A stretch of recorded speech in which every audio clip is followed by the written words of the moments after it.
So இன்றைக்கி மீட்டிங்லேயும் வந்திருக்க உங்கள் யாவரையும் ஆண்டவர் இயேசு கிறிஸ்துவின் நாமத்தினால அன்போடு வரவேற்கிறோம். ஸோ இன்றைக்கி நிறைய காரியங்களை குறித்து நம்ம கேட்டுகிட்டே வரும்போது ஆண்டவர் நம்மளை எவ்வளோ பாரப்படுத்திட்டு இருக்கார் அப்படின்னு சொல்லி யோசித்து பார்க்கும்போது கொஞ்சம் திகைப்பாக இருந்தாலும் தேவன் நம்மளோடு கூட இருக்கும்போது நம்ம மகத்தான காரியங்களை அவர் நம்ம மூலமாக செய்ய போகிறார். அதுக்காக நம்ம ஆண்டவருக்கு நன்றி செலுத்தலாம்.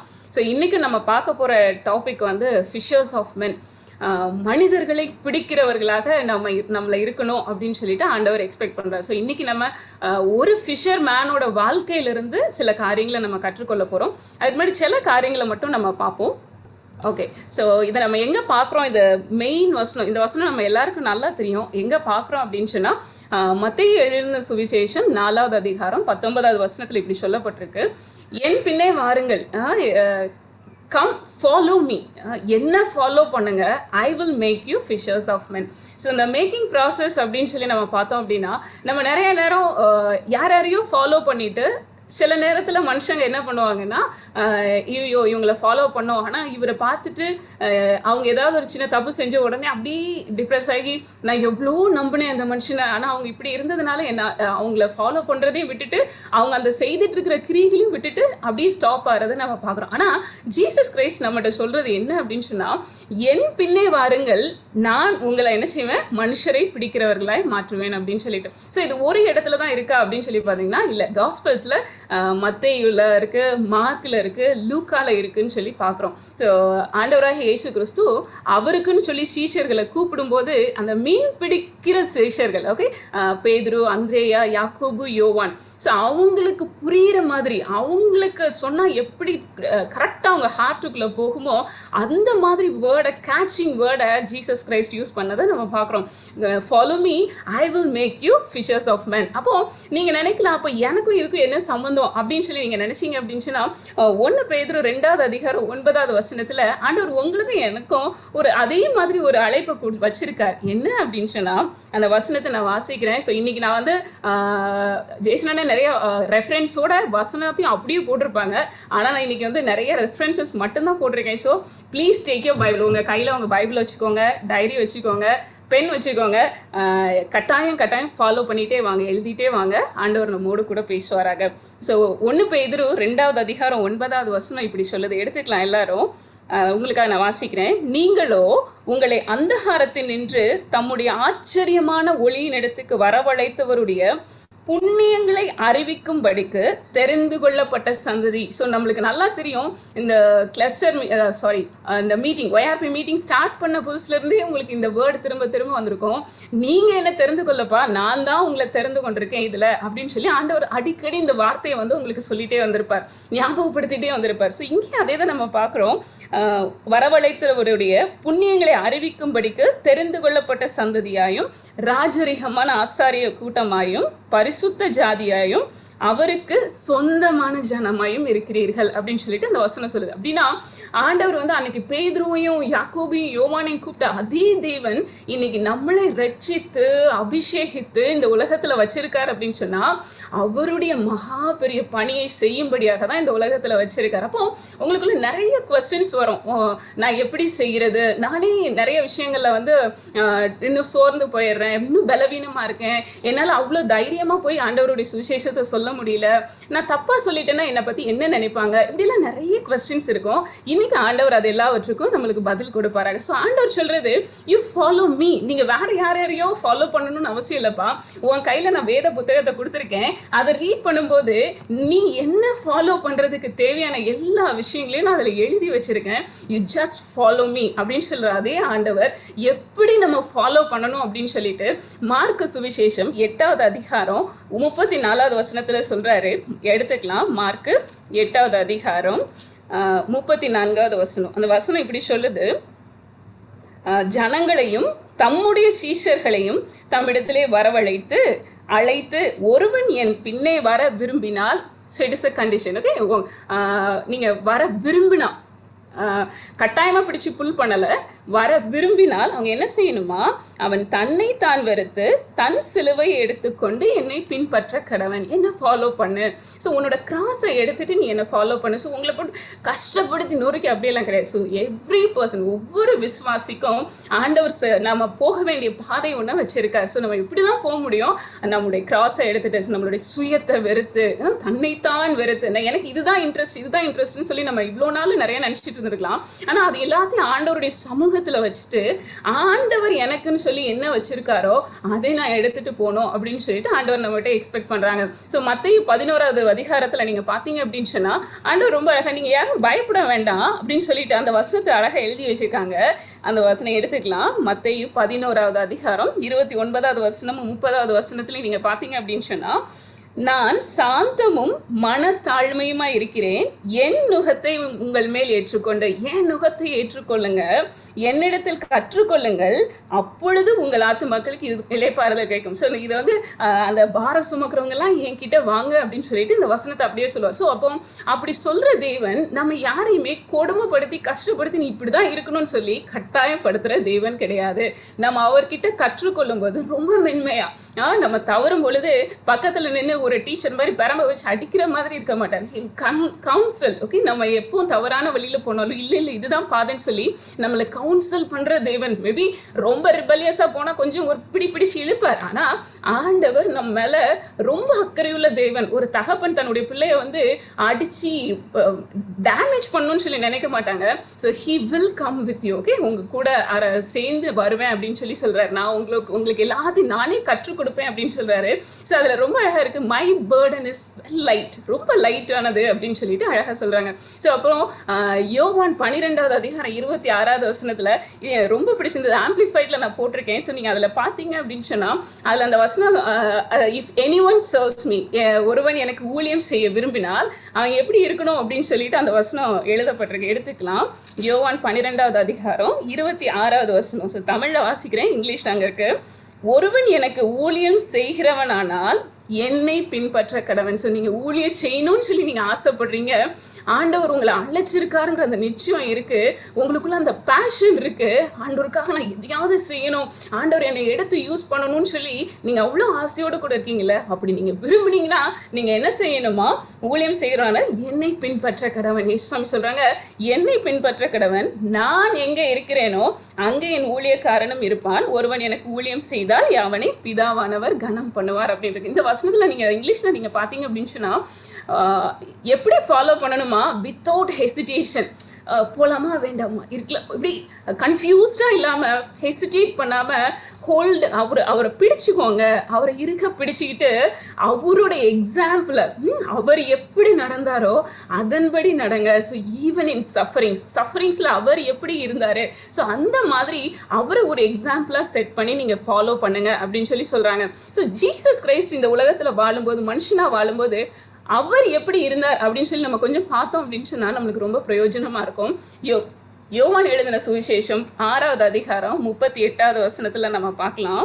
யோவான் 6:38 அவர் சொல்றார், ஜீசஸ் கிரைஸ்ட், என் சித்தத்தின்படியல்ல, எனக்கு நிறைய ஆசை இருக்கலாம், ஆனால் என்னுடைய சித்தத்தின்படி அல்ல, என்னை அனுப்பினவருடைய சித்தத்தின்படி செய்யவே நான் வானத்திலிருந்து இறங்கி வந்தேன். இப்போ ஆண்டவர் இந்த வசனத்தை சொல்லிட்டு, நீங்கள் உங்கள் இஷ்டத்துக்கெல்லாம் நீங்கள் போகாதீங்கப்பா, நான் எப்படி பிதாவின் சித்தத்தின்படி செய்தேனோ அதே போல் நீங்களும் உங்களுக்காக நான் வச்சிருக்கிற என்ன சித்தம் வச்சிருக்கேனோ அதை நீங்கள் செய்கிறதுக்கு என்ன நீங்கள் ஃபாலோ பண்ணுங்க அப்படின்னு சொல்கிறேன். So make an example. யாரையும் நீங்கள் அவங்க இவங்களெல்லாம் நீங்கள் ஃபாலோ பண்ண வேண்டாம், follow Jesus. Okay, follow Jesus. அப்போ தான் அவர் போன பாதையில் நம்ம அப்படியே அந்த காஸ்பல்ஸில் ட்ராவல் பண்ணிகிட்டே போகும்போது அவர் ஒவ்வொரு மனுஷங்கக்கிட்டையும் எப்படி பேசினார், அவர்கிட்ட அந்த ஞானம் எப்படி வெளிப்பட்டுச்சு அப்படின்னு நீங்கள் படிச்சுட்டே போனீங்கன்னா ஆண்டவர் உங்களுக்குள்ளே அவர் அப்படியே உங்களை உருவாக்கி கொண்டே வருவார் அப்படின்னு சொல்லிட்டு நம்மளை விசுவாசிக்கலாம் கட்டாயம். அதே மாதிரி அந்த மேக்கிங் ப்ராசஸ். ஓகே, ஸோ என் பின்னே வாருங்கள், உங்களை மனுஷரை பிடிக்கிறவர்கள் ஆக்குவேன் அப்படிங்கிறது it is a making. So எடுத்த உடனே போய் எந்த ஃபிஷர்மேனும் டக்குன்னு தூண்டல் போட்டு பிடிக்க போகிறது கிடையாது. ஸோ அவங்களுக்கு வந்து நிறைய ட்ரைனிங் ப்ராசஸ் இருக்கும். சின்ன வயசுலேயே அவங்க பேரண்ட்ஸ் கடலுக்குள்ளே கூட்டிகிட்டு போயிருப்பாங்க. அந்த பயம் இருந்திருக்காது, பயத்தை போக்குறதுக்கு நிறைய ட்ரைனிங் ஆகிருப்பாங்க. ஸோ மழை வந்தால் எப்படி இருக்கணும், புயல் வந்தால் என்ன பண்ணணும், இப்படி எந்த டைமில் எந்த ஃபிஷ் கிடைக்கும், இப்படி நிறைய ட்ரைனிங் ப்ராசஸ்க்குள்ளே போயிருப்பாங்க. அப்போது நம்மளும் இந்த காரியத்தை செய்யணும் அப்படின்னு சொன்னால் அவர் கையில் நம்மளை முழுவதுமாக கொடுக்கணும் அப்படின்னு சொல்லிட்டு ஆண்டவர் எதிர்பார்க்குறாரு. ஏன்னா அவர் கையில் நம்மளுடைய வாழ்க்கையை கொடுக்கும்போது தான் ஹி கேன் மேக் அஸ், அவர் நம்மை உருவாக்க முடியும். இல்லை நான் இப்படியே தான் இருப்பேன், என்னுடைய இஷ்டத்தின்படி தான் செய்வேன் அப்படின்னு சொன்னால் அவருக்கு உகந்தவர்களா அவருடைய நாமத்தின் மகிமைக்காக நம்மளால் ஊழியர் செய்ய முடியாது. ஸோ ஆண்டவருடைய கரத்தில் நம்மை முழுவதுமாக விட்டு கொடுக்கணும் அப்படின்னு சொல்லி சொல்கிறாங்க. ஸோ இந்த மேக்கிங் ப்ராசஸ் பார்த்தீங்க அப்படின்னு சொன்னால் ஒவ்வொரு இண்டிவிஜுவலுக்கும் மாறும். ஓகே, ஸோ வேத புத்தகத்தில் மோசஸோட லைஃப்பை பார்த்தீங்க அப்படின்னு சொன்னால் இட் இஸ் டிஃப்ரெண்ட், வித்தியாசமானது. பவுலுடைய வாழ்க்கை பாருங்கள், அது வித்தியாசமாக இருக்கும். யோனாவோட வாழ்க்கை பாருங்கள், வித்தியாசமாக இருக்கும். ஸோ ஒவ்வொருத்தரோட வாழ்க்கையுமே வித்தியாசமாக. அப்போ பைபிள் கேரக்டர்ஸ் தான் வித்தியாசமாக இருக்காங்க அப்படின்னு சொல்லி நீங்கள் நினச்சிடாதீங்க. ஒரு வீட்டுக்குள்ளே 10 பேர் இருந்தோன்னா 10 பேரும் தனித்துவமான ஆட்கள், வித்தியாசமான ஆட்கள். ஏன்னா ஆண்டவர் அப்படி தான் நம்மளை கிரியேட் பண்ணியிருக்கார். ஸோ நம்மளுடைய ஐடென்டிட்டியில் இந்த ஃபிங்கர்ஸில் இருக்க அந்த ஃபிங்கர் பிரிண்ட்ஸில் ஐயில் இருக்க பிரிண்ட்ஸில் மட்டும் கிடையாது, ஒவ்வொரு பர்சனும் இண்டிவிஜுவல். ஸோ யார் நம்மளை உருவாக்குனாங்களோ அவங்களுக்கு தான் தெரியும் நம்மளை எப்படி உருவாக்கணும் அப்படின்னு சொல்லிட்டு. ஸோ நீங்கள் யாராவது திட்டாங்க அப்படின்னு சொன்னால் அப்படியே சோர்ந்து போய் உட்காந்துடாதீங்க, ஆண்டவருடைய கையில் கொடுங்க. ஆண்டவரே என்னை இப்படியெல்லாம் யோசிக்கிறாங்க, என்னை பற்றி இப்படியெல்லாம் பேசுகிறாங்க, give it in God's hand. ஆண்டவருடைய கையில் கொடுங்க, ஹீ வில் மேக் யூ. அவர் உருவாக்குவார், அவருடைய சித்தத்தின்படி அவர் விரும்புகிறதின்படி உங்களை உருவாக்குவார். ஸோ ஏசாயா 41:5 நம்ம பார்க்கலாம். ஸோ சிலரை ஷார்பண்ட் வெப்பனாக மாத்துறாரு, சிலருக்கு வந்து அந்த பாலிஷிங். ஓகே, ஸோ ஒவ்வொரு ப்ராசஸும் டிஃப்ரெண்ட்டாக இருக்கும். ஸோ நம்ம பார்க்கலாம். ஏசாயா 41:5 நீங்கள் பார்த்தீங்க அப்படின்னு சொன்னால் அங்கே அந்த வசனம் சொல்லுது 15, அங்கே தப்பாக போட்டிருக்கு. ஏசாயா 41:15 இதோ போர் அடிக்கிறதற்கு நான் உன்னை புதிதும் கூர்மையுமான பற்கள் உள்ள எந்திரமாக்குகிறேன். ஸோ இங்கே சொல்கிறார் ஆண்டவர், உன்னை போர் அடிக்கிறதுக்கு நான் உருவாக்கிட்டு இருக்கேன்ப்பா. அப்போ இன்னைக்கு நம்ம இந்த மீட்டிங்கில் அட்டன் பண்ணுறோம், எத்தனை பேர் அட்டன் பண்ணுறீங்கன்னு தெரியல, ஒவ்வொருத்தரையும் ஆண்டவர் ஒவ்வொரு நோக்கத்துக்காக உருவாக்கிட்டு இருக்கார். ஸோ உங்கள் கூட இருக்கிறவங்கள பார்த்துட்டு இவங்களை போல தான் என் வாழ்க்கை இருக்க போகுது அப்படி கிடையாது. ஒவ்வொருத்தரையும் ஆண்டவர் ஒரு உன்னதமான நோக்கத்துக்காக உருவாக்கிட்டு இருக்கார் அப்படின்னு சொல்லி பார்க்குறோம். ஸோ இங்கே பார்க்குறோம் போர் அடிக்கிறதுக்கு கூர்மையான பற்கள் உள்ள எந்திரம் அப்படின்னு சொல்லி சொல்றாரு. ஏசாயா 49 நீங்க பாத்தீங்க அப்படின்னு சொன்னா, ஏசாயா 49 2 அவர் என் வாயை கூர்மையான பட்டயமாக்கி. ஸோ அங்கே ஒரு இன்ஸ்ட்ருமெண்ட்டை பற்றி சொல்கிறாங்க. இங்கே சொல்கிறாரு, அவர் என் வாயை என்ன பண்ணுறாரா, கூர்மையான பட்டயமாக்கி தமது கரத்தின் நிழலினால் என்னை மறைத்து என்னை துலக்கமான அம்பாக்கி. துலக்கம் அப்படின்னு சொன்னால் பாலிஷிங், ஒரு ஆரோவை எடுத்து வச்சு பாலிஷ் பண்ணுறது. ஸோ ஒரு கத்தியை ஷார்பன் பண்ணுறதுக்கு வேறு ப்ராசஸ் பண்ணுவாங்க, பாலிஷ் பண்ணுறதுக்கு வேறு ப்ராசஸ். ஸோ ஒவ்வொன்றுமே டிஃப்ரெண்ட்டாக இருக்கும். ஸோ நீங்கள் அதனால் எல்லாரையும் போல் மற்றவங்கள போல் என்னையும் ஆண்டவர் உருவாக்க அப்படியெல்லாம் யோசிச்சிடாதீங்க.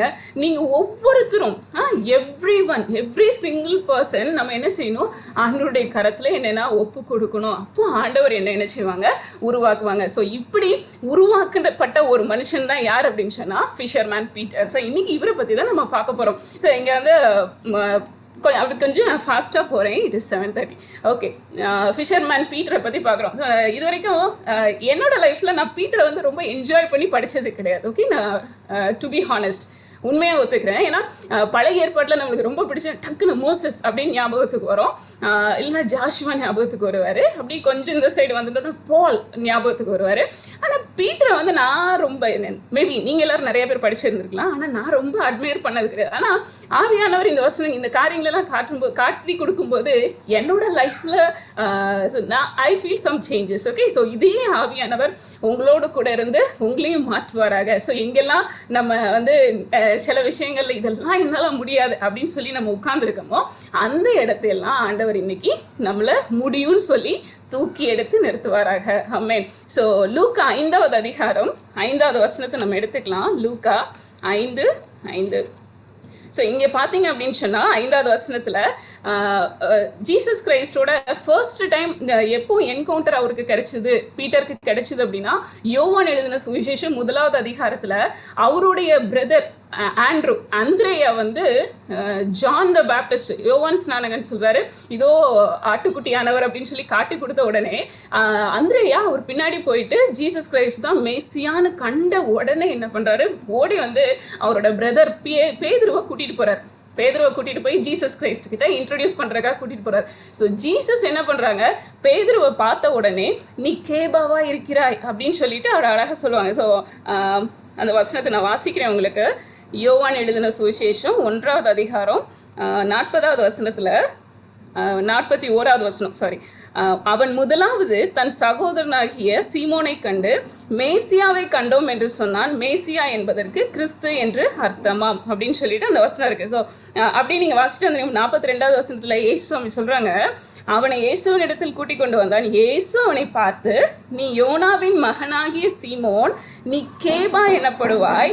கேபா என்பதற்கு பேதுரு என்று அர்த்தமாம். ஸோ கேபா அப்படின்னா ஸ்டோன், ஒரு ஸ்டோன், ஓகே, ஒரு கல். ஸோ அவர் வந்து ஃபர்ஸ்ட் டைம் அங்கே தான் வந்து மீட் பண்ணுறாங்க. அதுக்கப்புறம் நீங்கள் பார்த்தீங்கன்னா மத்தேயு சுவிசேஷத்தில் நம்ம பார்த்த மாதிரி என் பின்னே வாருங்கள் உங்களை மனுஷரை பிடிக்கிறவர்கள் ஆக்குவேன் அப்படின்னு சொல்லி அந்த ஆக்குவேன் அப்படின்னு சொல்கிற அந்த வசனத்தை நம்ம பார்க்குறோம். ஸோ அது செகண்ட் டைம். ஃபர்ஸ்ட் டைம் அங்கே என்கவுண்டர் கிடைச்சிது. அதுக்கப்புறம் அப்படியே கொஞ்ச நாள் கழிச்சு இந்த வார்த்தையை வந்து ஆண்டவர் வந்து அவங்க கிட்ட பேசுறாங்க. ஸோ அதுக்கப்புறம் மறுபடியும் ஒரு தடவை என்ன பண்றாங்கன்னா, அந்த 2வது முறை இயேசு கிறிஸ்து பேதுரு கிட்ட தனியா, இதோ இது முதல் உன்னை மனுஷரை பிடிக்கிறவள ஆக்குவேன் அப்படின்னு சொல்ற அந்த இன்சிடென்ட் தான் இங்க போடப்பட்டிருக்கு. ஸோ இங்க பாத்தீங்கன்னா பேதுரு எப்படிப்பட்டவர் அப்படின்னு சொன்னா, ராத்திரி ஃபுல்லா மீன் பிடிச்சு பார்த்துருக்காரு, ஒண்ணுமே கிடைக்கல. அப்ப இயேசுவாமி சொல்றாங்க, நீ போய் ஆழத்துல வலையை கொடுப்போம் உனக்கு கிடைக்கும்னு சொன்ன உடனே அவன் சொல்றான், ஐயரே முழுவதும் நான் பிரயாசப்பட்டேன், ஆனா ஒண்ணுமே கிடைக்கல, அகப்படல, ஆகிலும் உம்முடைய வார்த்தையின்படி வலையை போடுகிறேன். ஸோ இம்மீடியட்டா ஆண்டவருடைய வார்த்தைக்கு ஒபே பண்ணின ஒரு மனுஷன் அப்படின்னு சொல்லி பார்க்குறோம். ஸோ அவருக்கு நிறைய எக்ஸ்பீரியன்ஸ் இருக்கும் ஃபிஷிங்கில், ஆனாலும் ஏசு கிறிஸ்து சொன்ன வார்த்தைக்கு அப்படியே அவர் கீழ்ப்படுகிறத பார்க்குறோம். அப்போ நிறைய மீன் கிடைச்ச உடனே அவருக்கு அந்த நன்மையை பார்த்துட்டு, அந்த குட்னஸ் ஜீசஸ் கிரைஸ்டோட அந்த குட்னஸை பார்த்துட்டு அவரால் ஒன்றும் சொல்ல முடியல. அவர் ஆண்டவர்கிட்ட வந்து விழுந்து சொல்றாரு 5வது அதிகாரம் 8வது வசனத்தில், ஆண்டவரே நான் பாவியான மனுஷனை, இதுக்கு முன்னாடி அவர் கூப்பிட்டாச்சு, நீ இது முதல் நீ மனுஷனை பிடிக்கிறவனா இருப்பேன்னு சொல்லிட்டு நீ வா, உன்னை நான் மனுஷனை பிடிக்கிறவனா மாற்றுவேன்னு சொல்லி மத்தேயுல பார்த்தோம். இது செகண்ட் டைம் ஆண்டவர் மறுபடியும் சொல்றாரு. அதுக்கு முன்னாடி அவர் சொல்றாரு, நான் பாவியான மனுஷன் ஆண்டவரே. நீங்க ஒரு வேலை நினைச்சிக்கலாம், நிறைய நேரம் ஆண்டவரே நான் பாவிதான், என்னால எப்படி இந்த வேலையெல்லாம் செய்ய முடியும், ஆண்டவரே நீர் மகா பரிசுத்தர், நீர் மகா உன்னதர், உங்க பணியை செய்யறதுக்கு நான் தகுதி கிடையாது, I am a sinner God அப்படின்னு சொல்லிட்டு யாராவது யோசிச்சுட்டு இருந்தீங்கன்னா, இன்னைக்கு காட் என்கரேஜ் பண்றாங்க. அவர் பேதுரு சொல்றாரு, நான் ஐ எம் a sinner அப்படின்னு சொல்லிட்டு, ஆண்டவரே நீர் என்னை விட்டு அகன்று போயிருங்க, நான் ஒரு பயங்கரமான பாவி அப்படின்னு சொல்லி சொன்ன உடனே அந்த 10வது வசனத்துல நீங்க பாத்தீங்க அப்படின்னு சொன்னா, லூக்கா சுவிசேஷம் 5வது அதிகாரம் 10வது வசனத்துல கடைசியில சொல்றாரு, பயப்படாத, இது முதல் நீ மனுஷரை பிடிக்கிறவனா இருப்பாய். ஸோ நீங்க உங்களுடைய இன்னபிலிட்டியை நீங்க ஆண்டவர்கிட்ட சொல்லலாம், ஆண்டவரே நான் பாவிதான் அப்படின்னு சொல்லிட்டு நீங்க சொல்லலாம். ஆனா ஆண்டவர் சொல்றாரு, நான் மாத்துறேன், நான் உன்னை மாத்துறேன், ஐ வில் மேக் யூ அப்படின்னு சொல்லிட்டு ஆண்டவர் இன்னைக்கு நம்மளுக்கு என்கரேஜ் பண்றாங்க, உற்சாகப்படுத்துறாங்க. எந்த பகுதியிலாவது இன்னும் விழுந்துட்டு இருந்தீங்க அப்படின்னு சொன்னா, ஆண்டவர் இந்த பகுதி எனக்கு இன்னும் பலவீனமா தான் இருக்குன்னு சொல்லி ஆண்டவருடைய கரத்துல நம்ம சரண்டர் பண்ணுவோம். ஆண்டவர் நம்மளை எடுத்து வல்லமையா பயன்படுத்துறதுக்கு அவர் உருவாக்குவார், அவர் மாற்றுவார். கரத்துல நம்ம ஒப்பு கொடுப்போம். ஏன்னா எனக்கு என்னன்னாலே சுத்தம் பண்ணிக்க முடியாது. I have to come in to the presence of God. ஆண்டவருடைய சமூகத்துல நான் வரணும். அதுக்கு அடுத்தது நீங்க பாத்தீங்கன்னு சொன்னா, மத்தேயு சுவிசேஷம் 14வது அதிகாரம் 28வது வசனத்துல நம்ம பார்த்தோம் அப்படின்னு சொன்னா, ஜீசஸ் கிரைஸ்ட பார்த்த உடனே எல்லாரும் அலறாங்க. அப்போ இயேசுவாமி சொல்றாங்க, பயப்படாதீங்க நான் தான் அப்படின்னு சொல்லி சொன்ன உடனே, நீரே ஆனால் இது கர்த்தரே நீங்கன்னு சொன்னா நான் அந்த தண்ணி மேல நடந்து வர்றதுக்கு நீங்க கட்டளையிடுங்க அப்படின்னு சொல்லிட்டு கேட்கிறார். நீ வா அப்படின்னு சொல்ற. So the first person who boldly walks on the sea. Okay, அவனுக்கு தெரியும் சி எவ்வளோ ரஃபா இருக்கு, எவ்வளோ பயங்கரமா வேவ்ஸ் எல்லாம் வந்துட்டு இருக்குன்னு சொல்லி. ஆனா கிறிஸ்துவை பார்த்த உடனே, ஆண்டவரை பார்த்த உடனே, ஆண்டவரை நான் அது மேல நடக்கிறதுக்கு எனக்கு சொல்லுங்க அப்படின்னு சொல்லிட்டு வேகமா நடக்கிறத நம்ம பார்க்குறோம். ஸோ ரொம்ப போல்டா ஸ்டெப் எடுத்து வைக்கிறாரு. ஸோ நம்ம கூட நிறைய நேரம் ஊழியத்தை செய்யறது, ஓகே நான் செய்கிறேன், இதை செய்கிறேன், இதை செய்கிறேன், அதை செய்கிறேன்னு சொல்லிட்டு ரொம்ப இன்ட்ரெஸ்ட் காண்பிச்சு நம்ம நிறைய செய்வோம். ஆனால் பேதுருவை போல கொஞ்சம் புயல் அடிக்கிறத பார்த்தேன். ஆண்டவர் வந்து நம்ம கூட தான் இருக்காருன்னு சொல்லி தெரிஞ்சாலும் கொஞ்சம் அப்படி ப்ரெஷர்ஸ், அப்படி ஸ்ட்ரெஸ் எல்லாம் வர ஆரம்பிச்ச உடனே, அந்த புயல் அப்படி அடித்த உடனே ஐயோ போச்சு அவ்வளோதான் சொல்லி டமால் அப்படி என்ன பண்ணுறோம், உட்கார ஆரம்பிச்சிடும். அதே மாதிரி தான் பேதுரு அப்படி பார்க்குறாரு. அந்த ஆழத்தை பார்த்தோன்னே வேகமாக கீழே போகிறத பார்த்துட்டு, ஆனால் இம்மீடியட்டாக ஒன்று செஞ்சார், கர்த்தாவே என்னை ரட்சிக்குன்னு சொல்லி கையை தூக்குறத நம்ம பார்க்குறோம். அப்போது நீங்களும் உங்கள் வாழ்க்கையில் புயல் வரும்போது ஆண்டவருக்காக தான் காரியத்தை செய்கிறீங்க, ஆண்டவருக்காக தான் எல்லா எஃபோர்ட்டையும் போடுறீங்க. ஆனால் புயல் என்ன செய்யும் இருக்கும். ஸோ புயல் வரும்போது நீங்கள் என்ன செஞ்சிடக்கூடாது, அவ்வளோதான் அப்படின்னு சொல்லிட்டு அங்கேயே உட்காந்துராம ஆண்டவரே எனக்கு ஹெல்ப் பண்ணுங்க அப்படின்னு சொல்லி கூப்பிட்ட உடனே என்ன செய்வார், ஆண்டவர் வந்து ஹெல்ப் பண்ணுறதுக்கு ரெடியாக இருக்காங்க. So the second thing we can learn from Peter. அடுத்தது நீங்கள் பார்த்தீங்க அப்படின்னு சொன்னால் மத்தேயு சுவிசேஷம் 26வது அதிகாரத்தில், மத்தேயு சுவிசேஷம் 26வது அதிகாரம் 33-35 வசனங்களில் நீங்கள் பார்த்தீங்க அப்படின்னு சொன்னால், 33 and 35 நம்ம பார்த்தோம் அப்படின்னு சொன்னால், பேதுரு அவருக்கு பிரதியுத்தரமாக அவர் சொல்கிறார், மெய்ப்பனை வெட்டுவேன். அந்த லாஸ்ட் கெத்செமனேக்கு போகிறதுக்கு முன்னாடி அவர் சொல்கிறாரு, மெய்ப்பனை வெட்டுவேன், ஆடுகள் சிதறடிக்கப்படும் சொல்லி அந்த வசனம்லாம் சொல்லிட்டு பேசி ஆண்டவர் வந்து அவங்க கிட்ட பேசிட்டே வரும்போது 33வது வசனத்தில் பேதுரு சொல்கிறாரு, பேதுரு அவருக்கு பிரதியுத்தரமாக, உமது நிமித்தம் ஆண்டவரே, உங்கள் நிமித்தம் எல்லாரும் இடரல் அடைஞ்சாலும், கூட ஒரு 10 மெம்பர்ஸ் இருக்காங்க, அவங்களெல்லாம் காட்டி கொடுத்து சொல்கிறார், இவங்கெல்லாம் இடரல் அடைஞ்சாலும் நான் என்ன செய்ய மாட்டேன், இடரல் அடைய மாட்டேன், நான் உங்களை விட்டுட்டு போக மாட்டேன். 35வது வசனத்தில், நான் உம்மோட மறிக்க வேண்டியதாக இருந்தாலும், ஆண்டவரே உங்க கூட நான் மறிக்கணும்னு இருந்தாலும் நான் என்ன செய்ய மாட்டேன்னா உம்மை மறுதளிக்க மாட்டேன் என்றான். சீஷர்கள் எல்லாரும் அப்படியே சொன்னாங்க. ஸோ பேதுரு சொன்னதை எழுதி வச்சிருக்காங்க, நான் மறுதளிக்க மாட்டேன் அப்படின்னு சொல்லிட்டு. So he rely on his own strength. ஏசு கிறிஸ்துவை விட்டு என்னை எதுவுமே பிரிக்க முடியாதுன்னு சொல்லிட்டு அவர் ஒரு இவ்வளோ ஸ்ட்ராங்காக இருக்காரு. ஆனால் நம்மளுக்கு தெரியும் அவர் எப்படி மறுதளிச்சார் அப்படின்னு சொல்லி, ஸ்ட்ராங். ஓகே, ஸோ நம்மளுடைய லைஃப்லையும் கிறிஸ்துவுக்காக நான் எதனாலும் செய்வேன் அப்படிங்கிற துடிப்பு உங்களுக்குள்ள இருக்கா, ஆண்டவர் அதை நிச்சயமா ஆசீர்வதிப்பார். ஸோ பேதுருக்குள்ள இருந்த அதே ஜீல் இங்க இருக்க நிறைய பேருக்குள்ள இருக்கு. அதனாலதான் இந்த யூத் ரிவைவல் ப்ரோக்ராம்ல நம்ம ரெஜிஸ்டர் பண்ணியிருக்கோம். ஸோ ஆண்டவர் நம்மள எப்படி ஒரு பேதுருவை மாற்றினாரோ அதே போல மாற்ற வல்லமையுள்ள தேவன், அவருடைய கரத்துல நம்ம கொடுப்போம். அடுத்தது நீங்க பாத்தீங்கன்னா மத்தேயு சுவிசேஷம் 26வது அதிகாரம் 40வது வசனத்துல பேதுருவை பார்த்து ஆண்டவர் அழகா சொல்றார், பேதுருவை நோக்கி, அதாவது அவர் வந்து கெத்செமனே தோட்டத்தில், ஆண்டவரே இந்த பாத்திரம் என்னை விட்டு நீங்கள் கூடுமானால் நீங்கும்படி செய்யும்னு சொல்லி ஜோம் பண்ணிட்டு, நெக்ஸ்ட் டே நடக்க போகிற அந்த குரூசிஃபிக், அந்த சிலுவையில் அறையப்படுற அந்த காரியம்லாம் அவருக்கு யோசிக்கும் போது, உலகத்தில் இருக்க பாவம்லாம் தன் மேலே சுமத்தப்பட போகுதுன்னு சொல்லி இயேசு கிறிஸ்து சிந்திக்கும் பொழுது அவர் ஆவியில் நொறுங்கி போயிருக்கார். ஸோ ரத்தத்தின், அதாவது வேர்வை வந்து ரத்தமாக வெளியே வருது அப்படின்னு சொல்லி பார்க்க. ஸோ அப்படிப்பட்ட ஒரு சூழ்நிலையில் இங்கே பேதுருவையும் யாக்கோபையும் யோவானையும் கூட்டிட்டு போயிருக்காரு. ஆனால் இவங்க எல்லாரும் தூங்குறாங்க, அவங்களுக்கு நித்திர மயக்கமாக இருக்கு. அப்போ ஆண்டவர் வந்து 26வது வசனத்தில் பேதுருவை நோக்கி, நீங்கள் 1 மணி நேரமாவது, பேதுருவை நோக்கி நீங்கள் 1 மணி நேரமாவது என்னோட கூட விழித்திருக்க கூடாதா, நீங்க முழிச்சிருக்க கூடாதா அப்படின்னு சொல்லி பீட்டர்கிட்ட கேட்கிறார். ஸோ இன்னைக்கும் ஆண்டவர் வந்து நிறைய நேரம் நம்மகிட்ட நைட்ல என்னோட கூட விழித்திருங்கள். ஸோ ஒவ்வொரு ஆத்மாவுக்காக பரிந்து பேசுகிற கூட்டத்தை ஆண்டவர் எதிர்பார்த்துட்டே இருக்காங்க. ஸோ நிறைய நேரம் நம்மளுக்கு ரொம்ப உற்சாகம், ஒரு ஒரு ஒரு ஒரு குழுவாக சேர்ந்து ப்ரேயர் பண்ணும்போது ரொம்ப நல்லா இருக்குது, ரொம்ப சந்தோஷமாக இருக்குது. ஒரு நாள் ஃபிக்ஸ் பண்ணுறோம், இன்றைக்கி நைட் ப்ரேயர் பண்ணலாம் அப்படின்னு சொல்லி வரும்போது, ஆனால் எவ்வளோ பேர் தனிமையில், நீங்கள் வசனம் சொல்லுது, நீங்கள் அந்தரங்கத்தில் செய்கிற வேண்டுதலுக்கு பிதா வெளியரங்கமாய் பதில் கொடுப்பார் அப்படின்னு சொல்லி நம்ம மத்தேயு சுவிசேஷம் 6வது அதிகாரத்தில் நம்ம பார்க்குறோம். அப்போது எவ்வளோ பேரால் ஆண்டவரே நான் இன்னும் அந்த அளவுக்கு நான் உங்ககிட்ட நான் அந்த ப்ரேயரில் நான் இன்னும் வரல அப்படின்னு சொல்லிட்டு, ஒருவேளை உங்களுடைய ப்ரேயரோடைய அந்த பிரேயர் லைஃப் வந்து இன்னும் குன்றி போய் இருந்துச்சு, இன்னும் சோர்வா தான் இருக்கீங்க அப்படின்னு சொல்லி சொன்னா, நான் இன்னைக்கு உற்சாகப்படுத்துறேன், பேதுருவை மாற்றின தேவன் நம்மையும் மாற்ற வல்லமையுள்ளவர். என்னடா நீங்க வந்து ஃபிஷர்மேன் பீட்டரை பத்தி ஒரு மாதிரி நெகட்டிவா சொல்லிட்டு நீங்க மாத்துனீங்க அப்படின்னு சொல்லி சொல்றீங்கன்னு சொன்ன பின்னாடி நான் உங்களுக்கு காட்டி கொடுக்குறேன் அவர் எவ்வளவு வல்லமையா மாறினார் அப்படின்னு சொல்லிட்டு. அப்போ நீங்களும் பிரேயர் பண்றதுக்கு இன்னும் ஸ்ட்ரகிள் பண்ணிட்டு இருக்கீங்களா, என்னால இந்த டயர்ட்ல என்னால ஜெபிக்க முடியல, என்னால உண்மையா ஆண்டவருடைய சமூகத்துல உட்கார முடியல அப்படின்னு சொல்லி நீங்க தயங்கிட்டே இருந்தீங்க அப்படின்னு சொன்னா, I want to encourage you, God will really bless you. Okay, அந்த பகுதியில ஆண்டவர் இன்னைக்கு நம்மளுக்கு ஒரு டெலிவரன்ஸை கொடுப்பாராக. அடுத்தது நீங்க பாத்தீங்க அப்படின்னு சொன்னா, யோவான் சுவிசேஷம் 13வது அதிகாரம் 8வது and 9வது வசனங்கள்ல நீங்க பாத்தீங்க அப்படின்னு சொன்னா, ஜீசஸ் கிரைஸ்ட் வந்து பேதுருவோட காலை கழுவுறதுக்காக வர்றார்.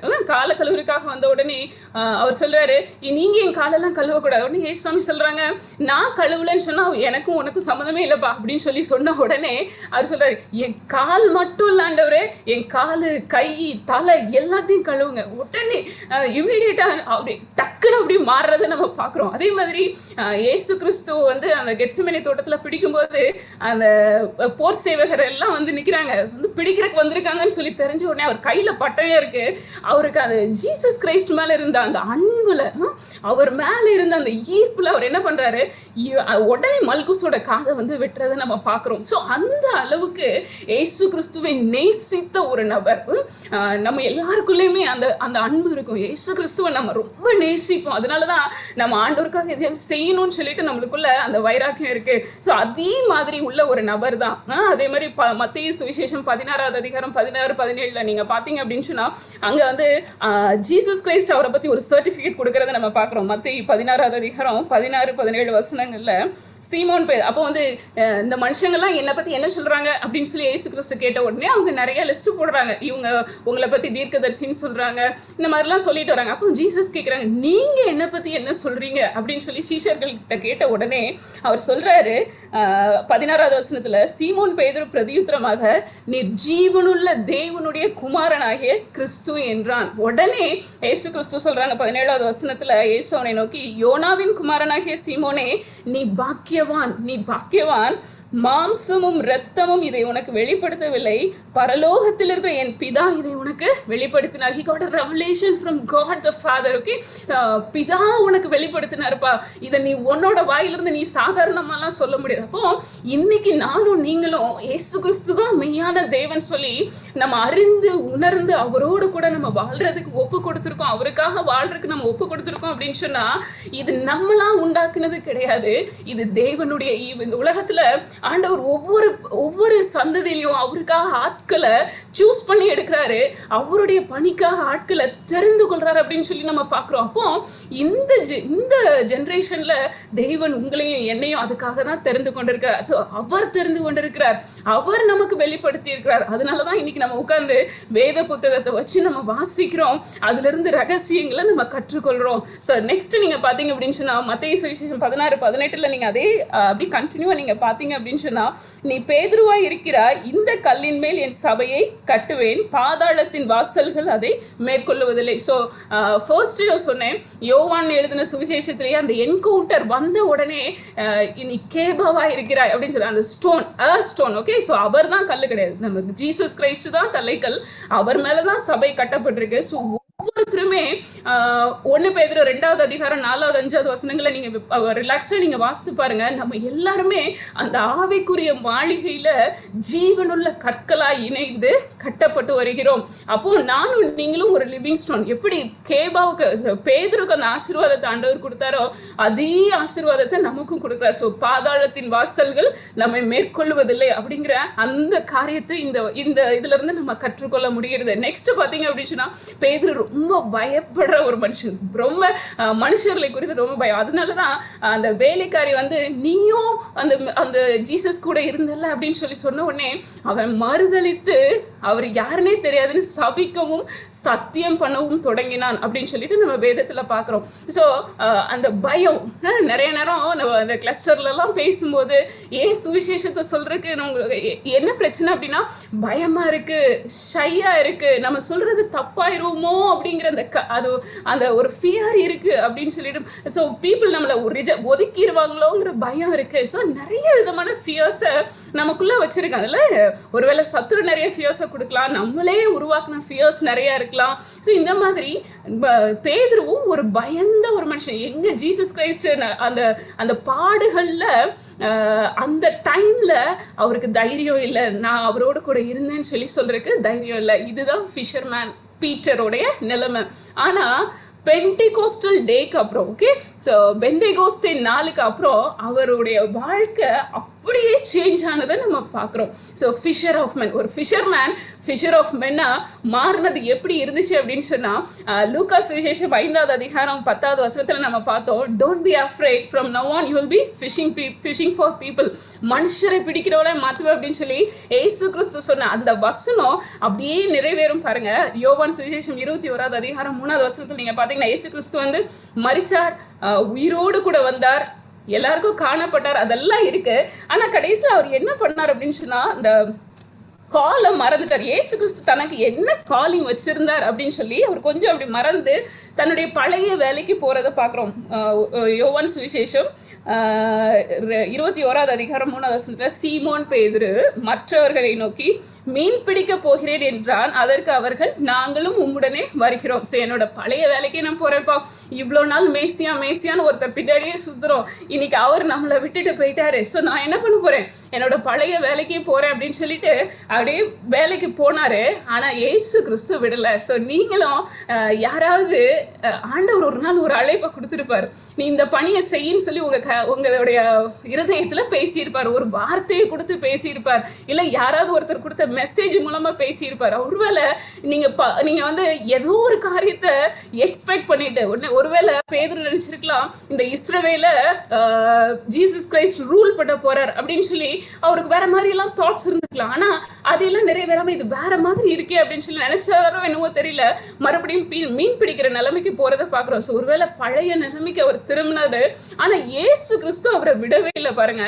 யோவான் சுவிசேஷம் 21வது அதிகாரத்துல எல்லாரும் மீனெல்லாம் பொறிச்சு சாப்பிட்டுட்டு ஏசு கிறிஸ்து சொல்றாங்க, கரெக்டாக ஜீசஸ் வந்து பேதுருவை கூப்பிட்டு நீ என்னிடத்துல அன்பா இருக்கிறாயா அப்படின்னு சொல்லி 3 டைம்ஸ் கேட்டுட்டு ஆண்டவர் அவர்கிட்ட சொல்றாரு, என் ஆடுகளை என் ஆட்டுக்குட்டிகளை நீ மேய்ப்பாயாக. ஸோ பேதுரு, நான் உன்னை அழைச்சது நீ மறுபடியும் அந்த போட்ல போய் மீனை பிடிக்கிறதுக்காக இல்லப்பா, நீ மனுஷனை பிடிக்கிறவனா நான் உன்னை மாத்தணும்னு சொல்லி ஆசைப்பட்டதானே நான் இவ்வளோ நாள் உன்னை கூட்டிட்டு வந்தேன். ஸோ நீ மறந்து போனாலும் நான் மறக்கல, நீ விட்டுட்டு போனாலும் நான் விடுறதா இல்லைன்னு சொல்லி அவர் பின்னாடியே வரதை பார்க்குறோம். அதுக்கு பின்னாடி பாருங்க. ஸோ ஆண்டவருடைய கருத்துல அவர் ஒப்பு கொடுத்த உடனே அந்த பெண்டேகாஸ்டல் டேக்கு அப்புறம் அவரோட வாழ்க்கை எப்படி மாறிச்சு அப்படின்னு சொன்னா அப்போஸ்தலர் 2வது அதிகாரத்துல அவர் எழுந்து நின்று பேச ஆரம்பிச்ச உடனே அந்த கிரௌடு என்ன நடக்குது இங்க, எல்லாரும் அந்த அனாயிண்டிங்ல வந்து நிறைய பாஷைகள் எல்லாம் பேசின உடனே மக்கள்லாம் பார்த்துட்டு என்ன நடக்குதுங்க அப்படின்னு சொல்லிட்டு ரொம்ப வேகமா ஆச்சரியமா வந்து பார்த்த உடனே அவர் வந்து எழும்பி நின்று அந்த யோவேல் தீர்க்கதரிசி புஸ்தகத்துல சொல்லப்பட்டது இதுதான் சொல்லி அப்படி ஸ்ட்ராங்கா அவருடைய வார்த்தை வல்லமையோடும் அக்கினியோடும் புறப்பட்டு வந்த மாதிரி இருக்கு. அவர் பேச பேச பேச ஜனங்கள் கூட்டம் கூடுறாங்க.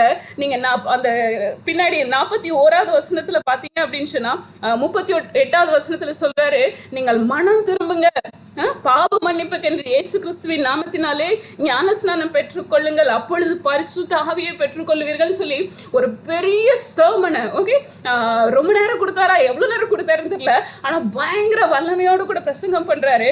அதுக்கப்புறம் நீங்க அப்படியே 41வது வசனத்துல அவனுடைய வார்த்தையை சந்தோஷமா ஏற்றுக்கொண்டவர்கள் ஞானஸ்நானம் பெற்றார்கள். The revival, okay, so revival start ஆனதை நம்ம பார்க்கிறோம். அதுக்கப்புறம் பாத்தீங்கன்னா அன்றைய தினம் ஏறக்குறைய 3000 பேர் சேர்த்து கொள்ளப்பட்டார்கள். ஸோ ஒரு பேதுரு, மீன் பிடித்துட்டு இருக்கிற பேதுருவை தேவன் பிடிச்சு அவரை உருவாக்கின தேவன் இன்னைக்கு உங்களையும் என்னையும் இந்த காரியத்துக்காக உருவாக்கிட்டு இருக்காரு. ஸோ ரிவைவல் எப்படிங்க வரும், நம்ம என்ன செய்ய முடியும், ஒண்ணுமே இல்லை, ஆண்டவருடைய கையில நம்ம முழுசா அர்ப்பணிப்போம். ஆண்டவருடைய நீர் என்னை எப்படி பயன்படுத்தி சித்தம் வைத்திருக்கிறீரோ நீங்க அப்படி என்ன பயன்படுத்துங்கப்பான்னு சொல்லி அவருடைய கரத்துல கொடுக்கும்போது ஆண்டவர் நம்மளை வல்லமையா எடுத்து பயன்படுத்த முடியுது. The revival it has started. So 3000 பேர் சேர்ந்தாங்க அப்படின்னு சொல்லி பார்க்குறோம். அடுத்தது அப்போஸ்தலர் 3வது அதிகாரம் 6வது வசனத்துல நீங்க பாத்தீங்க அப்படின்னு சொன்னா அப்பொழுது பேதுரு, அங்க ஒரு சப்பானி இருக்கார், அந்த இடத்துல அவர் வந்து பிச்சை கேட்குறாங்க. உடனே அவர் சொல்றாரு, பேதுரு சொல்றாரு, வெள்ளியும் பொண்ணும் என்னிடத்துல இல்லை, என்கிட்ட உள்ளதை எனக்குள்ள இருக்கிறார்ப்பா ஜீசஸ் கிரைஸ்ட், ஏசுங்கிற நாம எனக்குள்ள இருக்கு, அவருடைய வல்லமையினால நான் நிரப்பப்பட்டிருக்கேங்கிற அந்த அந்த இதுல ஃபில் ஆகி அந்த சந்தோஷத்துல அந்த வைராகியத்துல சொல்றாரு. அப்பொழுது பேதுரு, வெள்ளியும் பொண்ணும் என்னிடத்தில் இல்லை, என்னிடத்தில் உள்ளதை உனக்கு தருகிறேன். இந்த ஜீல் நமக்குள்ள வேணும், எனக்குள்ள இருக்கிறார் ஆண்டவர், அவருடைய நாமத்துல வல்லமை உண்டுன்னு சொல்லி ஆண்டவருடைய சமூகத்துல உட்காரும் பொழுது ஆண்டவர் அப்படிப்பட்ட ஆவியினால நம்மளை நிரப்புவார். The healing ministry has started. Okay, Jesus Christ நிறைய செஞ்சுட்டு வந்தாங்க. ஆனா மனுஷங்க மூலமா, சாதாரண மனுஷங்க மூலமா இது நடைபெறுகிறது நம்ம பார்க்கிறோம். வெள்ளியும் பொண்ணும் என்னிடத்தில் இல்லை, என்னிடத்தில் உள்ளதை உனக்கு தருகிறேன், நஸ்ரேனாகிய இயேசு கிறிஸ்துவின் நாமத்தினாலே நீ எழுந்து நட என்று சொல்லி வலது கையினால் அவனை பிடித்து தூக்கிவிட்டான். உடனே அவனுடைய கால்களும் கரடுகளும் பலன் கொண்டது. ஸோ ஆண்டவர் வந்து he is searching for people. Okay, so எனக்கு என்ன யூஸ் பண்ணுவாரான்னு சொல்லிலாம் நீங்கள் பயப்படாதீங்க. ஆண்டவருக்கு தம்முடைய வல்லமை விளங்க பண்ணுவதற்கு ஆண்டவர் இன்றைக்கும் மக்களை தேடுகிறவராக தான் இருக்கிறார். அதுக்கப்புறம் அப்போஸ்தலர் 4வது அதிகாரம் 13வது வசனத்தில் நீங்கள் பார்த்தீங்க அப்படின்னு சொன்னால், அதுக்கு பின்னாடி அந்த ஜனங்களுக்கு வல்லமையாக பிரசங்கம் பண்ணிட்டு இருக்கிறத பார்க்குறோம். டீச் பண்ணுறாரு. ஓகே, ஸோ அவர் டீச் பண்ணுறதை பார்த்துட்டு அந்த 13வது வசனத்தில் பாருங்க, அவங்க ஆச்சரியப்படுறாங்க. அதை கேட்டுட்டு இருந்த அந்த வேத பாரகர்கள் இவங்களுக்கெல்லாம் ரொம்ப ஆச்சரியமா இருக்கு. என்ன சொல்றாங்க? பேதுருவும் யோவானும் பேசுகிற தைரியத்தை அவர்கள் கண்டு அவர்கள் படிப்பறியாதவர்களும். ஒருவேளை நீங்க நினைக்கிறீங்களா, எனக்கெல்லாம் பைபிளை பத்தி நாலேஜே கிடையாது, எனக்கு எதுவுமே தெரியாது, எனக்கு அது படிச்சா புரியவே இல்லை, கவலை விடுங்க, ஆண்டவருடைய சமூகத்தில் உட்காருங்க, ஆண்டவர் உங்களை எக்யூப் பண்ணுவார். ஸோ படிப்பறியாதவர்களும் படிப்பறியாதவர்கள் என்றும் பேதமையுள்ளவர்கள் என்றும் அறிந்தபடியினால் ஆச்சரியப்பட்டு அவர்கள் இயேசுடனே கூட இருந்தவர்கள் என்றும் அறிந்து கொண்டார். அவங்க ஆச்சரியப்பட்டுட்டு அப்போ அவங்க கண்டுபிடிக்கிறாங்க, இவங்க யாரு? இயேசு கிறிஸ்துவோடு கூட இருந்தாங்க. ஸோ கிறிஸ்துவோடு கூட நீங்கள் நடக்கும்போது உங்களுடைய வார்த்தை அந்த வல்லமை வெளிப்படும். So that is teaching. Okay, சும்மா ஏதோ படித்ததை ஒப்பிக்கிறது கிடையாது, அவர் இந்த வார்த்தையில் வல்லமை வெளிப்படும் அப்படின்னு சொல்லிட்டு நம்ம பார்க்குறோம். அடுத்தது என்ன, இதுக்கு முன்னாடி பார்த்தோம், ஒரு சாதாரண ஃபிஷர்மேனாக இருக்கும்போது அந்த வேலைக்காரிக்கு முன்னாடி அவனால் தைரியமாக நிற்க முடியல. ஆனால் இங்கே பாருங்க, அவனுக்கு பயம்லாம் போயிடுச்சு, அவருக்குள்ளே இருந்த பயம்லாம் போயிடுச்சு, பீட்டருக்குள்ளே இருந்த பயம்லாம் போயிடுச்சு. 19வது வசனத்தில் பேதுருவும் யோவானும் அவர்களுக்கு பிரதியுத்தரமாக, தேவனுக்கு செவி கொடுக்கிறதை பார்க்கிலும் உங்களுக்கு செவி கொடுக்கிறது தேவனுக்கு முன்பாக நியாயமா இருக்குமோ என்று நீங்களே நிதானித்து பாருங்கள். கூப்பிட்டு திட்டுறாங்க, இனிமேல் இப்படியெல்லாம் பேசக்கூடாது அப்படின்னு சொல்லி ஹார்ஷாக உங்களுக்கு வேர்ட்ஸை கொடுக்கும்போது இவங்க சொல்கிறாங்க, நீ சொல்கிறத நான் கேட்பேனா இல்லை தேவன் சொல்கிறத கேட்பேனா? நான் தேவன் சொல்கிறத தான் கேட்பேன்னு சொல்லி தைரியமாக முழங்குறத நம்ம அந்த இடத்துல பார்க்குறோம். So he has change. அந்த ஃபியர் உள்ளுக்குள்ள இருந்ததெல்லாம் என்ன ஆயிடுச்சு? காணாமல் போயிடுச்சு. அடுத்தது நம்ம ஒரு வாரத்துக்கு முன்னாடி நம்ம கிளஸ்டரில் பார்த்துருப்பீங்க, சீமோனுக்குள்ளே இருந்த ஆவி என்னதுன்னு சொல்லி கரெக்டாக டிசர்ன் பண்ணி அவர் ரெபியூக் பண்ணுறதை நம்ம பார்க்குறோம். அதே மாதிரி அப்போஸ்தலர் 5வது அதிகாரத்தில் அனனியா அன்று சப்பீரல் அவங்க 2 பேரும் வந்து பொய் சொல்லும்போது, பரிசுத்த ஆவியானவருக்கு விரோதமாக நீ பொய் சொல்கிறேன்னு சொல்லி கரெக்டாக அவர் கண்டுபிடிக்கிறது, the discerning spirit. ஸோ ஒரு மனுஷனுக்குள்ள, ஒரு அப்போஸ்தலனுக்குள்ள ஆண்டவர் எவ்வளோ கிருபைகளை ஊற்றி வைக்கிறார் பாருங்க. அடுத்தது நீங்க பார்த்தீங்கன்னா 9வது அதிகாரம் 35வது வசனத்துல பேதுரு எங்கெல்லாம் போய் பேசுற அந்த இடத்துல எல்லாம் மக்கள் கூட்டமா கிறிஸ்துவை ஏற்றுக்கொள்றாங்க. மக்கள் தேவன் பக்கமாய் திரும்புறாங்க. பேதுரு பக்கமா திரும்பினாங்கன்னு சொல்லி இங்க போடப்படல, மக்கள் தேவன் பக்கத்துல திரும்பினாங்க. ஸோ இன்றைக்கும் இந்த யூத் ரிவைவல் ப்ரோக்ராம்ல இருக்கிற ஒவ்வொருவரையும் ஆண்டவர் எடுத்து பயன்படுத்தும் போது அவங்க தேவன் பக்கமாக திரும்பணும், ஆண்டவரை நோக்கி பார்க்கணும், இந்த தேவன் மகா பெரிய தேவனை நோக்கி ஒவ்வொருவரும் ஓடி வரணும்னு சொல்லி நம்முடைய ஜெபங்கள் மாறட்டும். அடுத்தது நீங்க பாத்தீங்கன்னா 9வது அதிகாரம் 39, 40, 39வது வசனத்துல இருந்து நீங்க பாத்தீங்கன்னா தொற்கால பத்தி சொல்லப்பட்டிருக்கு. the first. Okay, so Jesus Christ உயிரோட கூட எழுப்பினாங்க. அடுத்தது இங்க பேதுரு பாத்தீங்க அப்படின்னு சொன்னா அந்த தொற்கால அவங்க மறிச்சிட்டாங்கன்னு சொல்லி அங்க இருக்கவங்க எல்லாம் அழுது புலம்பும் போது இவர் வந்து ஜெபித்து அவங்க உயிரோட கூட எழுப்புறத பாக்குறோம். So raising the dead. Okay, so வல்லமை வெளிப்படுறத பாருங்க. அடுத்தது 9வது அதிகாரம் 42வது வசனம், இதை பார்த்தவங்க, இதை கேள்விப்பட்டவங்க தேவனை நோக்கி திரும்புறாங்க, கூட்டமா திரும்புறாங்க. அடுத்தது 10வது அதிகாரம் 44வது வசனத்துல நீங்க பாத்தீங்கன்னா அந்த 10வது அதிகாரம் ஃபுல்லா நீங்க வாசிச்சு பார்க்கலாம்.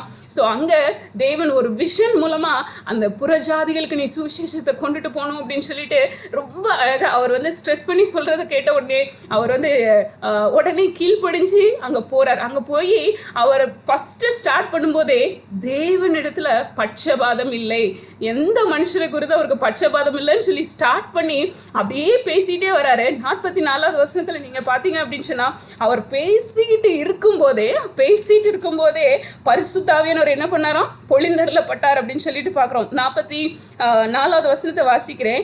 இந்த வார்த்தைகளை பேதுரு பேசி கொண்டிருக்கையில் வசனத்தை கேட்டவர்கள் யாவர் மேலும் பரிசுத்தாவியானவர் இறங்கினார். ஸோ அவருக்குள்ள வந்த வாசம் பண்ணிட்டு இருக்கிற பரிசுத்த ஆவியானவர் அவர் மூலமாக. ஸோ இங்க பேதுரு செஞ்சாருன்னு சொல்லி நம்ம பார்த்துட்டே வேணாம். பேதுரு கிடையாது, அவருக்குள்ள இருக்கிற ஆவியானவர். அவர் எங்கெல்லாம் போனாரோ, எந்த இடங்களெல்லாம் சென்றாரோ அந்த இடங்களுக்கெல்லாம் ஆவியானவர் கூடவே போயிருக்கார். ஸோ நம்ம ஒரு வசனம் படித்தோம், நான் எங்கே இருக்கிறேனோ அங்கே என் ஊழியக்காரனும் இருப்பான். அப்போ ஆண்டவர் இடத்துல நம்ம கேட்போம், ஆண்டவரே நீர் என்னை எங்க வைக்க சித்தம் கொண்டிருக்கிறீர், ஆண்டவரே நீங்க எந்த இடத்துல நீங்க என்னோடு கூட இருந்து என்னோட நடத்துவீங்கன்னு சொல்லி நீங்க வச்சிருக்கீங்களோ அந்த இடத்துக்கு நீங்க என்ன நடத்திட்டு போங்க. ஆண்டவரே எனக்குள்ள இருந்து உம்முடைய வல்லமை வெளிப்படட்டும், ஆண்டவரே உங்களுடைய நாமம் பிரஸ்தாபப்படட்டும், மக்கள் கூட்டம் கூட்டமா உங்க பக்கத்துல வரட்டும்.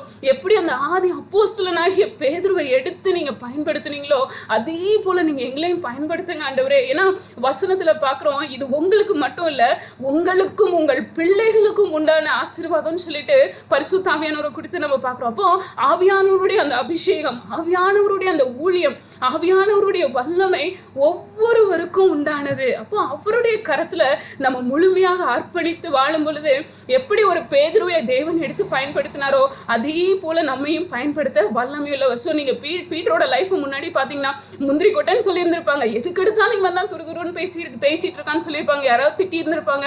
ஏசு கிறிஸ்துவிட்ட சொல்றாரு, நீங்க போய் சாகக்கூடாது அப்படின்னு சொல்லி கூப்பிட்டு போய் சொன்னோன்னு ஏசு கிறிஸ்து அவனை பார்த்து என்ன சொல்றாரு, எனக்கு பின்னாடி போ சாத்தானே. உடனே அவன் ஹெஸ்டேட் ஆகி அப்படியே அங்கே உட்காரல, ஆனாலும் ஜீசஸை ஃபாலோ பண்ணான். ஸோ எத்தனை வந்தாலும் ஏசு கிறிஸ்துவை ஃபாலோ பண்றத அவன் நிறுத்தவே இல்லை. கடைசியில அவன் போனாலும் கிறிஸ்து அவனை விடலை அப்படின்னு சொல்லி நம்ம பார்க்குறோம்.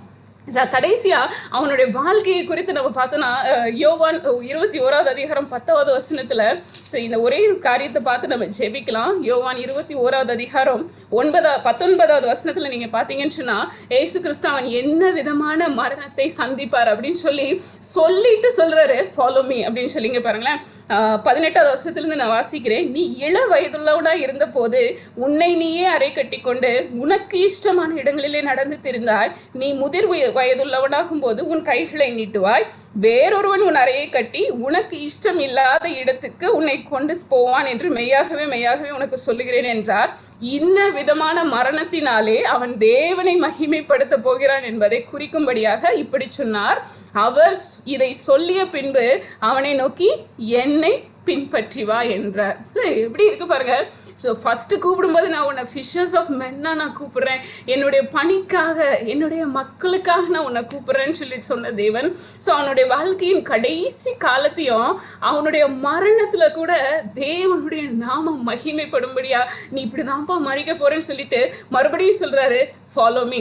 ஸோ ஜீசஸ் கிரைஸ்ட் அந்த கெத்செமனே தோட்டத்துக்கு போறதுக்கு முன்னாடி என் பின்னாடி நீ வர முடியாது சொன்னாலும், நீ எங்க போனாலும் நான் வருவேன் ஆண்டவரே, நீங்க சாக போனாலும் நானும் உங்க கூட வந்துருவேன் ஆண்டவரே அப்படின்னு சொல்லி சொன்ன மனுஷனை அவனுக்குள்ள இருந்த அந்த ஜீல பார்த்து தேவன் அதே போல அந்த மரணத்திலும் அவரை மகிமைப்படுத்தும்படியாக அவர் எழுதி வச்சதை நம்ம பார்க்குறோம். ஸோ இன்னைக்கும் தேவன் நம்மளை fishers of men. Okay, so இங்கே இருக்கிற ஒவ்வொருவரும் யாரெல்லாம் கேட்டுட்டு இருக்கீங்களோ நம்ம ஒவ்வொருவரையும் குறித்து தேவனுக்கு ஒரு அநாதி திட்டம் உண்டு.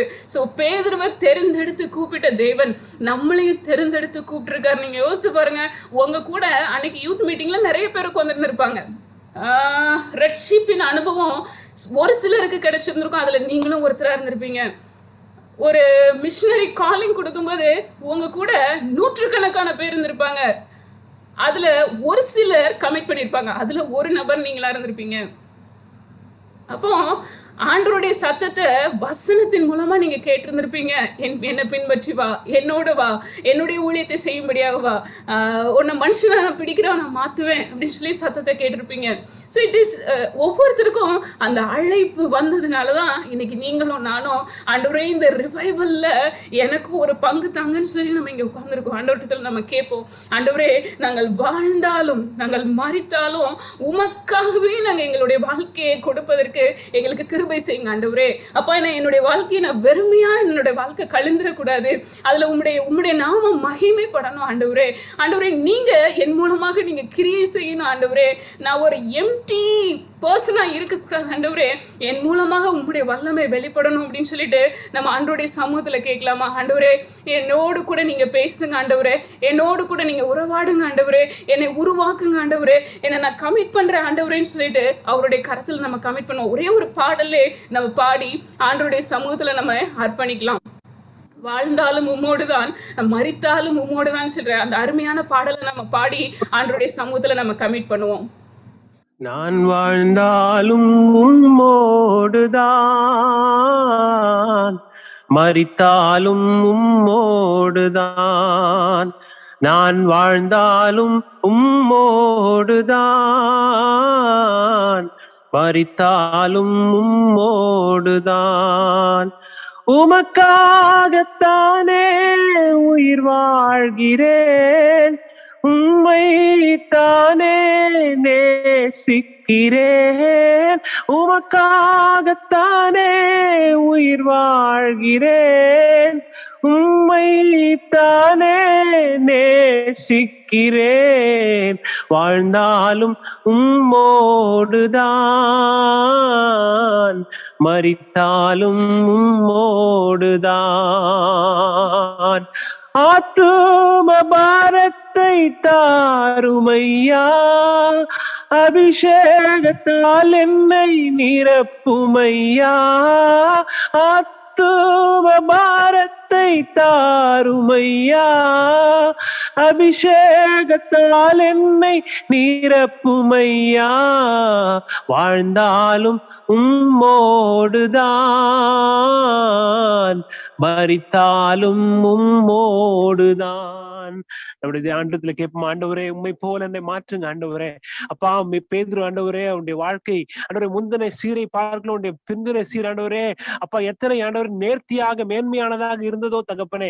இந்த நேரத்துல ஆண்டவர் இப்படிப்பட்ட அபிஷேகத்தினால எங்களை நிரப்புங்க ஆண்டவரேன்னு சொல்லி ஒவ்வொருத்தரும் கேட்போம். ஆண்டவரே அப்பா அந்த ஆண்டவரே அபிஷேகத்தை பெற்ற பின்பது உண்மை பின்பற்றின பின்பதாக ஆண்டவரே அப்பா அவன் எப்படி எல்லாம் ஆண்டவரே அவர் மாறினாருன்னு சொல்லி நாங்க பார்த்தோமே தகப்பனே. ஆண்டவரே ஒரு ஹீலிங் மினிஸ்ட்ரியில அவர் எடுத்து பயன்படுத்துறீங்க, டீச்சிங் மினிஸ்ட்ரியில எடுத்து பயன்படுத்துறீங்க ஆண்டவரே. டிசர்னிங் ஸ்பிரிட் அவருக்கு தந்தீங்க ஆண்டவரே. ஆண்டவரே மரித்தவர்களை உயிரோடு எழுப்பும்படியான அந்த வல்லமை நீ நிரப்புனீங்க ஆண்டவரே. 3000 பேர் ரட்சிக்கப்பட்ட அந்த எழுப்புதல் நிகழ்ச்சியை நீங்க அந்த நிகழ்த்தி காட்டினீங்க தகப்பனே. ஆண்டவரே மேன்மையாக மகிமையாக ஆண்டவரே உண்மை மகிமைப்படுத்துகிற விதத்திலே ஆண்டவரே அநேக ஆத்துமாக்கள் கொள்ளை கொள்ளையாக ஆண்டவரே கொள்ளை பொருளாக உங்களுடைய ராஜ்யத்துக்கு நேராக எப்படி பீட்டர் ஆண்டவரை சேர்த்து கொண்டாரோ, மனிதர்களை எப்படி பிடிக்கிறவர்களாக அவர் மாறினாரோ, அதே போல ஆண்டவரை இங்க இருக்கிற ஒவ்வொரு பிள்ளைகள் மேலும் அபிஷேக பிரசன்னம் இந்த நேரத்தில் இறங்கும்படியாக நாங்கள் ஜெபிக்கிறோம். இயேசுவின் நாமத்தினாலே ஒவ்வொருவரும் எடுத்து பயன்படுத்தும்படியாக நாங்கள் ஜெபிக்கிறோம் ஆண்டவரே. அப்பா ஜீவனுள்ள கற்களாக மாளிகையில் உள்ள ஜீவனுள்ள கற்களாக எடுத்து பயன்படுத்த போகிற அன்புக்காக நன்றி செலுத்துகிறோம் ஆண்டவரே. சுவிசேஷத்தினுடைய ஆண்டவரே பாரத்தை உடைய இதய பாரத்தை பெற்றவர்களாக ஆண்டவரே அவர்கள் ஒவ்வொரு மாற்ற போகிற அன்புக்காக நன்றி செலுத்துகிறோம். அவர்கள் வாயிலாக தகப்பன் அநேகரை நீர் ஆசீர்வதிக்க போகிறீர், அநேக ஆண்டவர் மினிஸ்ட்ரிஸ் அவர்களுக்கு தரப்போகிறீர், அதற்காக நன்றி செலுத்துகிறோம் ஆண்டவரே. அபிஷேகத்தின் ஊற்றுக்கண் அவர்களுக்கு இந்த நேரத்துல புறப்பட்டு செல்லும்படியாக நாங்கள் ஜெபிக்கிறோம் தகப்பனே. யார் யாரெல்லாம் ஆசீர்வதிக்க வேண்டும் என்று சொல்லி அவர்கள் மினிஸ்ட்ரி மூலமா ஆசீர்வதிக்க வேண்டும் என்று சொல்லி நீர் கிருபை ஆண்டவரே நீர் எத்தனை பண்ணியிருக்கிறோம் அது எல்லாவற்றையும் பிள்ளைகள் மூலமாக நடப்பிக்க வேண்டுமா நாங்கள் ஜெபிக்கிறோம். இடத்துல கூடி வந்திருக்கிறோம் ஒவ்வொரு வேலையும் அப்படிப்பட்ட அபிஷேகத்தை நீர் வைக்கும்படியா நாங்கள் ஜெபிக்கிறோம். இன்றிலிருந்து இவர்கள் யாவரும் ஆண்டவரே மனிதர்களை பிடிப்பவர்களாக மாற்றப்படுகிறார்கள், அதற்காக நன்றி செலுத்துகிறோம் தகப்பனே. பரலோக ராஜ்யத்திலே ஆண்டவரே அப்பா இவர்கள் மூலமா மிகுந்த களி கூடுதல் வருகாலங்களில் உண்டாக போகிறதே, அந்த அன்புக்காக நன்றி செலுத்துகிறோம் தகப்பனே. நமக்கு ஸ்தோத்திரம். இவர்கள் யாவரையும் ஆண்டவரை மாற்றினபடினால நன்றி செலுத்துகிறோம். நாங்கள் யாவரும் சேர்ந்து நாமத்தை மையப்படுத்துவோம். இந்திய தேசத்துடைய ரட்சிப்புக்காகவும் உலக மயத்தில் உள்ள எல்லா ஆத்மாக்களுடைய ரட்சிப்புக்காகவும் இன்னும் அதிகமாய் ஆண்டவரே அப்பா எங்களுடைய எல்லாவற்றையும் தியாகம் செய்து உழைக்கத்தக்கதான கிருபைகளை தரும்படியாக நாங்கள் ஜெபிக்கிறோம். அப்படிப்பட்ட வல்லமையை ஆண்டவரே பிள்ளைகள் மேல் வைக்கும்படியாக நாங்கள் ஜெபிக்கிறோம். ஆண்டவரே நாங்கள் பாடினது போல ஆண்டவரே உம்மை போல எங்களை மாற்றுங்க ஆண்டவரே. உமக்காக எங்களுடைய ஜீவனையும் தத்தம் செய்கிறோம் ஆண்டவரே. எங்களுடைய ஆவி ஆத்துமா சரீரம் முழுவதுமாக உங்களுடைய சமூகத்தில் நாங்கள் ஒப்புக் கொடுக்கிறோம் ஆண்டவரே. இந்த நேரத்தில் நாங்கள் பண்ணின உடன்படிக்கை என்றைக்கும் எங்களுடைய வாழ்க்கையின் கடைசி வரையும் நாங்கள் மறந்து விடாமல் அதனை பாதுகாத்து உம்முடைய பாதபடியில நாங்கள் ஆத்மாக்களை சேர்க்கும் வரை அயராது உழைக்க இந்த நேரத்தில் நாங்கள் சபதம் எடுக்கிறோம் ஐயா. நீர் எங்களை ஆண்டவரை தகுதிப்படுத்தும் தயார்படுத்தும் உம்முடைய பாதையில் எங்களை வழிநடத்தும்படியா நாங்கள் ஜெபிக்கிறோம். நாடோறும் ஆண்டவரை சிலுவை எடுத்துக்கொண்டு சுமந்து கொண்டு வருகிற பிள்ளைகளாக மாற்றும். ஒருபொழுதும் அல்ல தட்டாதபடி தகப்பனே காரியங்களை உமக்கென்று நேர்த்தியாக நடப்பிக்கிற பிள்ளைகளாக உம்முடைய வழியில நடக்கிறவர்களாக மாற்றி வழி நிறுத்தும்படியா நாங்கள் ஜெபிக்கிறோம். எங்களை தாழ்த்துகிறோம், வெறுமையாக்குகிறோம். ஆண்டவரே ஆசீர்வாதின் வாய்க்காலாக இருக்கிற ஒவ்வொரு பிள்ளைகளையும் எடுத்து பயன்படுத்த போகிற அந்த அபிஷேகத்துக்காக நன்றி செலுத்துகிறோம். இயேசுவின் மூலமே ஜெபிக்கிறோம் எங்கள் ஜீவன் நல்ல பிதாவே, ஆமேன்.